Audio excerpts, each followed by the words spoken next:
ውድ ሀገሬ ልጆች የሆነ ነገር ይዤላችሁ መጥቻለሁ። ኩላሊታችሁን የሚያማችሁ ማለት ነው። ኩላሊታችሁን የሚያማችሁ ፌድ ያደረገን ቢሆን ማለት ነው። እኔ የሰማሁት ማለት ነው ከአንድ ሶሪያዊ እናቱ ኩላሊቷ ፌድ አድርጎ ተጠቅማ ዳይሎሲስ ትደረግ ነበርና ያሻራትን ነገር ነው። እሱም ከርቤ ነው። ከርቤ የሚባል ታውቃላችሁ ውድ ሀገሬ ልጆች? ከርቤ የሚባል እጣን አለ በእኛ ሀገር። ኦሪጂናሉን ፈልጋችሁ ማለት ነው። ከርቤ የሚባል እጣን በሃይላንድ ትዘፈዝፉታላችሁ። ከርቤ የሚባል እጣን ይሄ አሁን በጣም የቆየ ነው። ከተዘፈዘፈ እንደዚህ ነው። እንደዚህ ትዘፈዝፉትና ጧት ማለት ነው ሶስት ቀን ሲሆኑ ዘፍዝፋችሁ 3 ቀን ሲሆነው ጧት ማለት ነው። ጧት ሲኒ ላይ እንደዚህ አያችሁት? ውፍረቱን ተዘፍዝፎ ሲቆይ እንደዚህ ነው የሚሆነው። ሲኒ ላይ ትቀዱና ውሃ፣ ንጹህ ውሃ ከላይ ተጨምሩበትና በባዶ ሆዳችሁ ትጠጣላችሁ።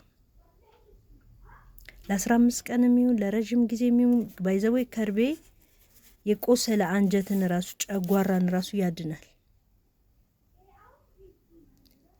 የሚገርመው ነገር በዚህ ምድር ላይ የሚገርማችሁ በጣም በትልቅ ህመም ላይ ያሉት አላህ ሰበብ ሲያደርግ በትንሽ ነገር መዳን ይችላሉ። ከርቤ በጣም ትልቅ መድኃኒት ነው እና ኩላሊታችሁን የሚያማችሁ ሰዎች ከርቤ ግዙና ዘፍዝፉት።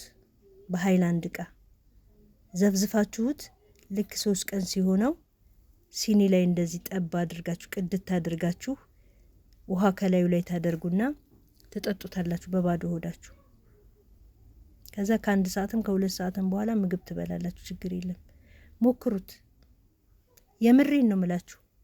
ከርቤ ለኩላሊት ብቻ ሳይሆን ለጨጓራ ቁስለት ራሱ ያድናል።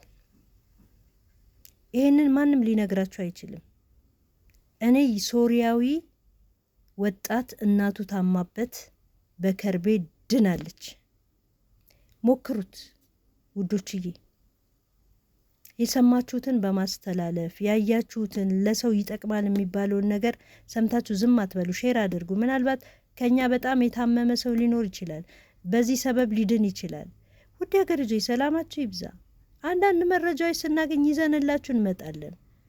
እስኪ ኮሜንት ላይ እንገናኝ ውዶች።